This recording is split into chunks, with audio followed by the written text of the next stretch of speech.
I'm Alex Gregory and I'm looking back at my Grand Challenge Cup final of 2015. And we're just on the start line here, but we're really nervous because we're up against Germany, and we raced Germany a couple of weeks before in the final of the World Cup in Varese, and we had just managed to pit them by maybe a foot. This was a big race for Henley Regatta. This was big for us. And we knew that looking forward to Lucerne the week after and the World Championships, we had to get one over on them. Mo's just sitting behind me. He always gives me a fist pump. It's sort of reassurance that the person's in the boat behind you, you're with the person, you've got their back, and then you're sat on the start line and you're just sat waiting to take that first stroke in silence.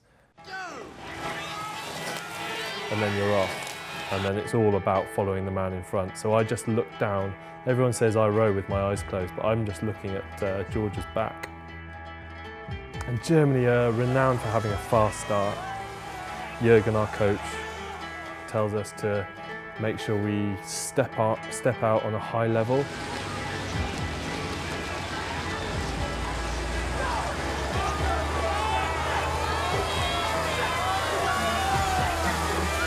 Germany are a top-class 8s rowing crew. Between 2009 and 2012, they never lost a single race. We all went into that race with that mindset, with that belief, with that feeling that we were going to have to put in 100% from stroke one to stroke finish.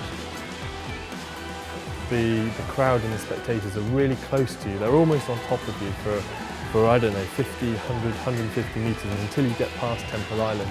And then the race lane sort of goes out into the middle of the river and you come away from the bank, away from the crowd, and it gets a little bit quiet.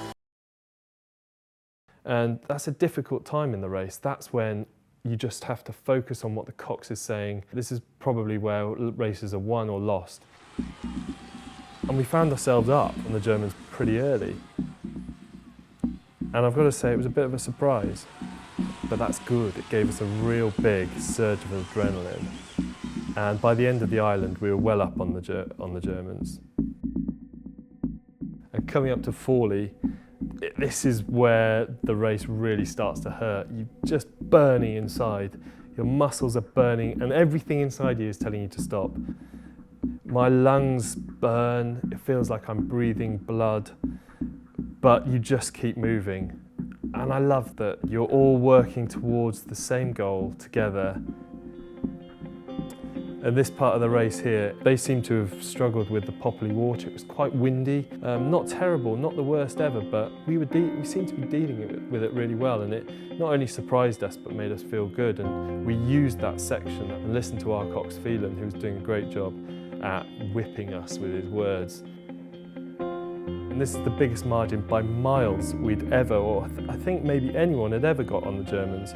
So we were just really trying to make sure that we were pressing out the strokes and trying to keep moving, just keep moving. You never know what happens in Henley. It's such a unique race. And coming into the stands, we had some awesome appreciation from the crowd. There were lots of cheers. It's always good to be the British crew against the foreign crew at Henley.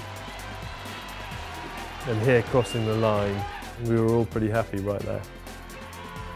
As you can see, Phelan stands up and cheers, and this is a big thing for Phelan. Phelan has spent his international racing career racing Germany in the 8. They have been his biggest rivals the whole time he's been racing internationally. So to get this margin on Germany for Phelan is a huge thing.